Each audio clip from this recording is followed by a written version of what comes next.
اب تو پھل تو بڑا واضح ہوتا ہے تمام اقسام کا.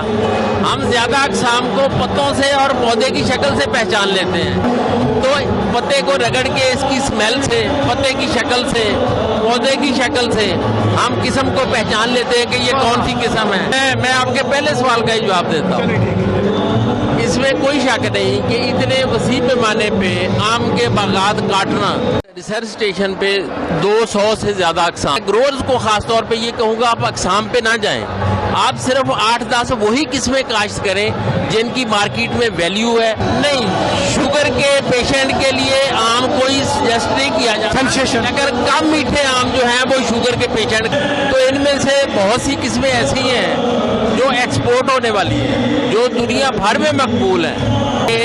مینگو کو ایریگیشن اور پانی زیادہ چاہیے ہوتا ہے ہمیں.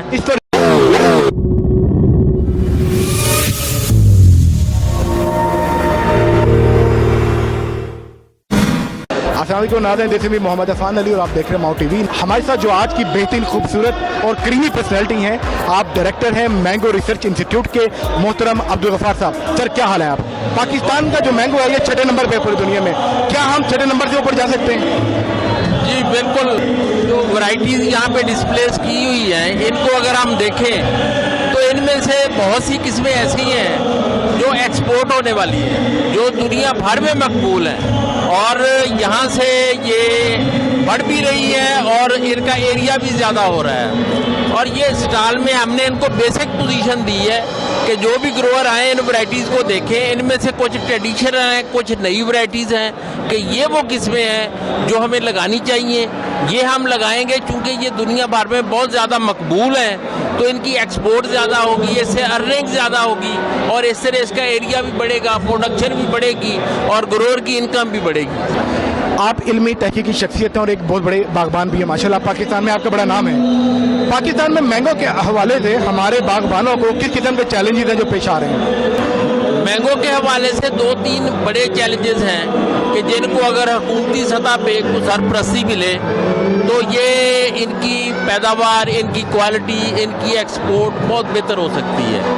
ان میں سب سے پہلا تو یہ ہے کہ مینگو کو ایریگیشن اور پانی زیادہ چاہیے ہوتا ہے, لیکن بجلی بھی بہت شارٹ فال بھی ہے اور مہنگی بھی ہے.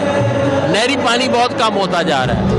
ایک تو گورنمنٹ کو یہ چاہیے کہ میں آپ کو والوں کو اسپیشل کوئی ایسا پیکیج دے جس سے باغات کا پانی پورا کر سکے.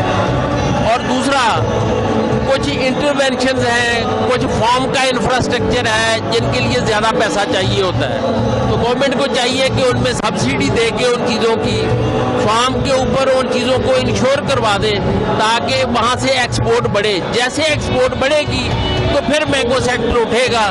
اس کے بغیر جو ہے وہ ایکسپورٹ کے بغیر کسی سیکٹر کا اٹھنا وہ بہت مشکل ہے. ہم نے سنا بھی, پڑھا بھی اور دیکھا بھی کہ ہم اس وقت جس جگہ پہ کھڑے ہیں یہاں پر آموں کے باغات ہوا کرتے تھے, وہیں کے آموں کے باغات کو کرش کر کے ہاؤسنگ سوسائٹی لا کے وہاں پہ مینگو فیسٹیول کرنا کہ یہ کھلا تعداد نہیں ہے, کیا جواب دیں گے؟